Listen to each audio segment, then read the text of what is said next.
opportunity, if you have any reflections on your experience tonight, to share. We always love hearing what your experience has been. We welcome any questions about any of the compositions, the music, but particularly Carolina's piece. Is this our mother? Yes, I'll introduce Carolina Perez is the composer of Matilda and Matilda's mother. Yes. And I'd like to welcome Katherine Hyde-Hensley here, who is a grief specialist. Maybe you'd like to just say a little bit about what you do. I'm Katherine Hyde-Hensley, and I'm a perinatal psychologist, and I specialize in infant loss and stillbirth and grief. And I came to this work by my own lived experience of a stillbirth, very similar to Carolina and Matilda. And my daughter is named Helen, and she would be 21 years old this fall. And this is just such important work and so beautiful to share with Carolina and walk with her and know Matilda. So I feel honored to have known your journey.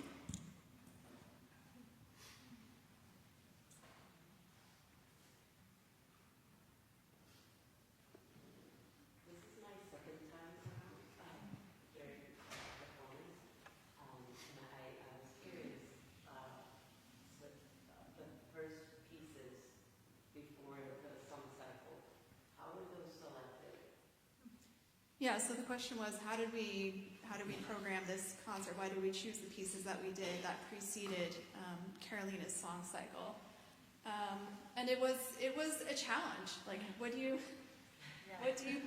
pair with this work? And I thought about it might be a nice counterbalance to have something that was much lighter. There is music based on children's songs and children playing, and I thought, maybe that could be a balance. And so I looked into that. And I also was constrained by the instrumentation that we had, and I came across these duets with flute and bassoon, which I thought struck a really nice balance of playful and light, but with some gravity too. And then, again, in consultation with our cellist, Patrick, and talking about what might fit, the Arvo Pärt, Patrick suggested the Arvo Pärt piece, Fratras, which I think we both agree really is appropriate for just creating that meditative space to receive Carolina's song cycle. Yeah, I agree. You agree? Oh, good. Yeah, that's what I'm looking for.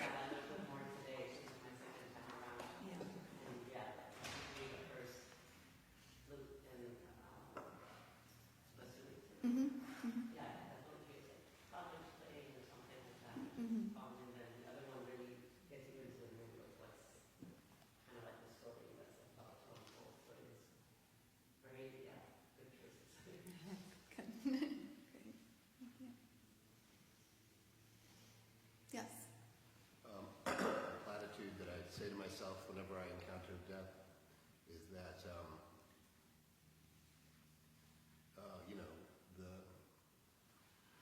a person is the effect of their actions with interacting with all the other people they have interacted with, and so when that person is gone, you still have all of the effects of that person's life. And this setting for me really made me feel the effects of Matilda and the different voices that were voiced throughout it made that really concrete.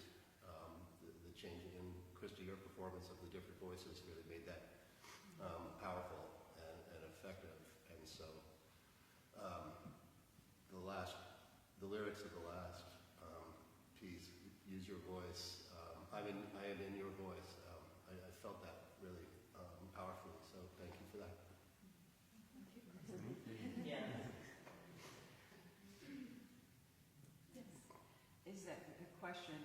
Is there any other composition out there in the world about stillbirth? The question is there any other work in the world out there about musical work. music work about stillbirth? I imagine so, but I have not heard it. I think that it's a beautiful tribute. I mean, Yeah. it's a beautiful tribute. I do think that a lot of songwriters try to say these things a little bit more indirectly and more figuratively. So this was very direct, and it painted the full picture, I think. And I have not heard that. But I did not look. I will say that I was post loss avoiding finding things like this because it would have been very difficult to sit through. So I think I was purposefully avoiding things, and this was just kind of for me.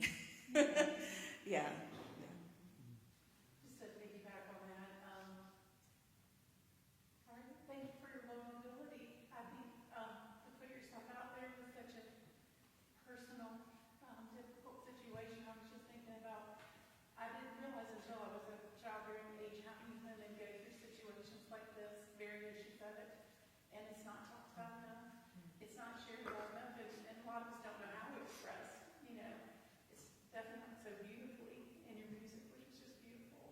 So I just wanted to say thank you for sharing that with others, and I know it will make an impact, not just past tonight, but I think other people will be able to feel what you felt and relate. Thank you. Yes. I was afraid when I understood what the concept of this was going to be. I said, this is going to be a dirge. Knowing nothing about it. But I love the way that instead of mourning the little voice you never hear, you played with her, my little ghost child. And then you gave her a voice. Mommy, use your voice. We know that. And I said, that's probably not only an effective whole way to grieve, it's also not losing the child. Yeah. Yeah, and part of what made me, so I wasn't sure where this work was going to go, and part of what made me see the potential in sharing it was that I feel like I discovered a way that felt very positive to think about processing the loss. I felt that I did, and we talk about this with Katherine a lot, I got to parent in a certain way, in my own way, through doing this, so yeah. And I can't think that this is going to be more helpful to women who have stillbirth or miscarriage than, eloquent, poetic empathy. You want to play. You want to have fun. That's what you're really grieving. Exactly. Yeah. Yes.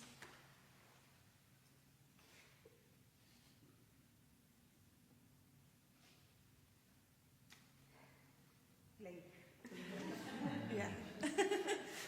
no way. You're so courageous. You made a point.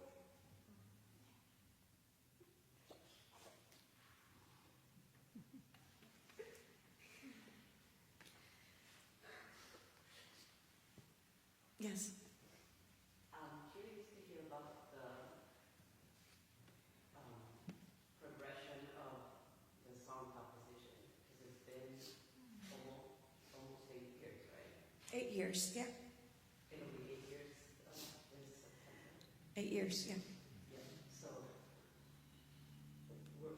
some of the songs were written right at the beginning, and some kind of later. Yeah, I think it's been a journey of writing these songs that has taken all the entire 8 years. Some happened really early. I think the first one I wrote was Matilda. Yeah, and that was in the early days of grief, and it wasn't the full song. It was just the main melody, the starting melody, and I saved that. I'm like, okay, and I probably came back to it, who knows, like 3-4 years later. And that happened because I started writing other songs, and I started writing, I think You in Heaven was another early one. And when I saw that I was continuing to write, I went back to visit the fragments of the early ones and kept on going. But at one point, it felt like I had all of these finished songs and fragments of songs, and it all looked like it was painting a narrative, I guess, of I shouldn't say the stages of grief. That has another meaning, but like it was sort of showing sort of how I was progressing, and I felt like, wait, this is progressing in a really potentially healing way. Like it was healing for me, and it just, I saw it as evolving into this. There's a song called Pain is Gold that is a more recent song, and I started finding, like, I think this is maybe helpful because if I would have been in my early stages of grief and had been able to see or talk to a mom, I usually talk to a lot of moms, support groups who are in the same place, and we're all just thinking, man, life sucks. And, you know, we're just kind of in a loop of, you know, how much it sucks. And, like, it would have been cool to hear someone that was like Katherine, like, oh, 21 years ago, you know, I went through this, and I've rebuilt my life. And actually, life is wonderful, and it still hurts. But, yeah, it's actually... the a cappella song, the starting song, that was written maybe a few months ago. I had lyrics that I had started for that, and that was kind of a hard one because it describes shock, yeah. So it was there, but it wasn't finished in a way that I could give to Krista. So Krista received all the songs but that one, and got that one recently. What I loved about the song, What Does Death Sound Like, is first the lyric was, what does death feel like? You know, and I said, everybody has imagined that. Does it hurt? Is it sudden? Is my heart going to explode? You know? But then you changed it to, what does death sound like? And that's music, that's song, that's sounds. And it put it on a much deeper, broader level. Like, you know, death isn't just, you know, the end of a physical life. What does it sound like? And it brought the senses. He brought the senses, so we could all feel it because of the words and Christmas. It's very powerful. It's probably one of my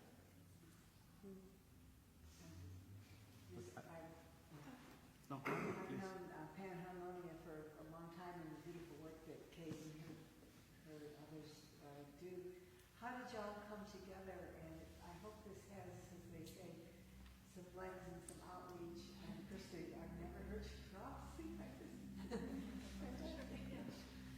Yeah, thank you. Yeah, so the genesis of this piece happened, or the genesis of our collaboration with Harmonia and Carolina began when Carolina contacted me to, she wanted me to look at some harp parts she was writing for this piece she was doing, and I had no idea what it is. And then she sent me some rough drafts and mock-ups of what she was working on. I was like, oh my God. And we started working together, and I felt very, very quickly that this needed to to be brought into the world. And I knew that Harmonia is uniquely positioned to be able to bring something exactly like this into the world. And with the full support and backing of our artistic director and executive director, Kate Steinbeck, we were able to do just that, what you hear tonight.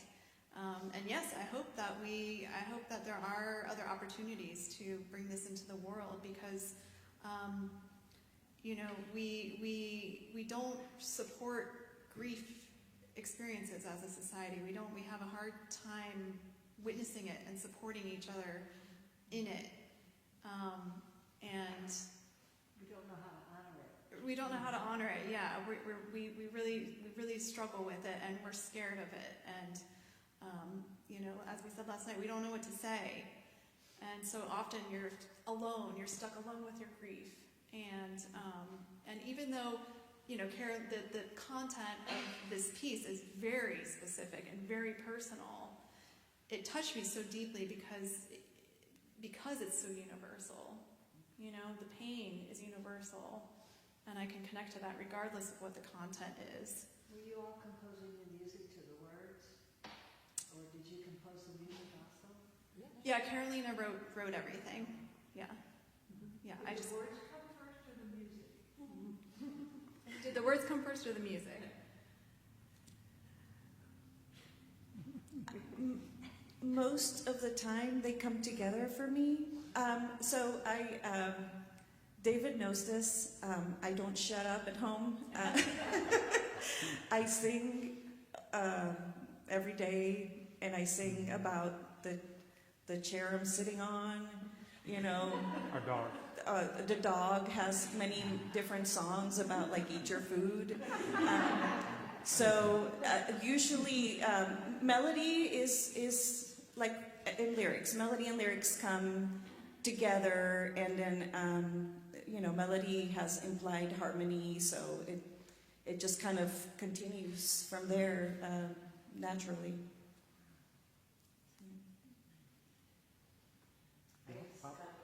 I have a question. This is to Krista. Because the way you interpret the music and the lyrics, and with this strong lyrics, with I don't know how you are able to sing, those strong words. How do you prepare for that? How do you come out with that magnificent interpretation? Could you repeat the question? Oh, yeah. He is asking about how I might have prepared to sing such important, powerful lyrics, and how I interpreted the words and the music, and didn't cry through the entire thing. And I will say that in the early days, it was hard to get through even one line. But I would say it started because when Carolina called and said, "Hey, I want to talk to you about this, maybe sing these songs." And so she came over and we sat down, and of course I wanted to do it immediately anyway, just because it's Carolina. And but we sat down and we went through each song pretty much line by line. I asked her about, what was sort of, even though it's very descriptive and it really paints a picture, still what was even more the context behind all the sections of the songs. And, she was very open to sharing, very vulnerable, and we talked about a lot of detail. And I asked her about, how does this part of the song, or these lines, like, how are you feeling that? What is the energy? We just talked about a lot of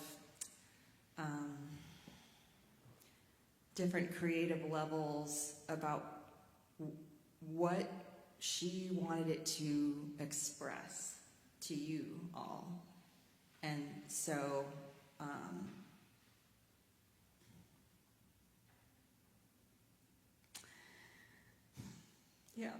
so that was what was important to me, was to make sure that what she intended And what Matilda would want is what you would get to experience as well as I could. And so then after we really, I mean, I took a lot of notes, and then it was just going through, song by song and really trying to feel those words, feel those moments that the words describe, and feel her journey, the stops along the way, and sometimes they move forward, sometimes they're moving, the fluidity of that,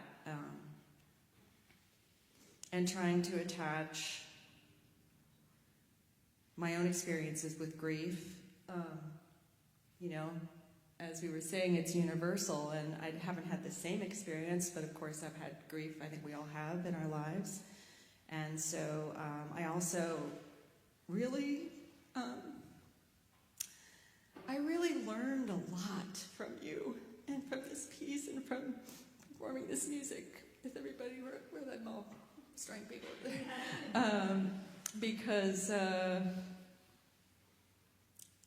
as Pain is Gold tells us, and you taught me, that you can't move to a certain level of healing, or I should say advance along your path of healing, which is ongoing, if you don't find a way to create a relationship with that grief.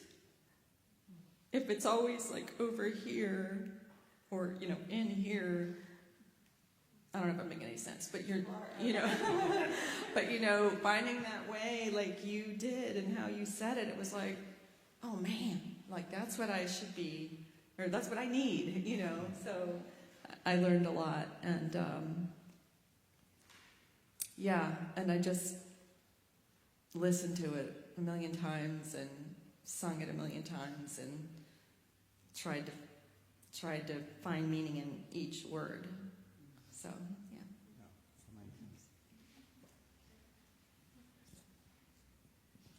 So what we're talking about is post-traumatic growth. It's the journey that we take when we face our grief and we sit in our grief and we share it with the people we love. Whether that's through narrative therapy, narrative talking, telling the story over and over and over again, even though it's painful. And that's what you were experiencing. You were feeling her growth, and you were living Matilda's growth. And that's how we survive trauma, is we sit in it, we move with it, we drag everybody we love through it with us. And then at the end we go, there, that was awful, but we did it. We did it. Thank you. Yes. How many plans to record the piece? It was recorded tonight, and Jim over there, shout out to Jim. Had a beautiful camera setup. It looked extraordinary. So I think we're all going to be very happy with this recording. The performance was incredible. Thank you, Claudia and Daphne. Where are you, Katherine? Yeah, you were all incredible today. So we have this recorded now. I had initially, when I approached Jessica initially, I thought that maybe I was just going to record the piece, but I did tell Jessica, I want it to be performed, but maybe we'll just start with recording it. And it became this, and I feel like this is good enough for a recording for me. I like the immediacy of being live in front of people. I feel that taking this into a kind of a studio situation would have felt a little bit more artificial in a way. And for this particular piece, I felt this is justice to it. I feel like this is enough for a recording. And you could give it to others to listen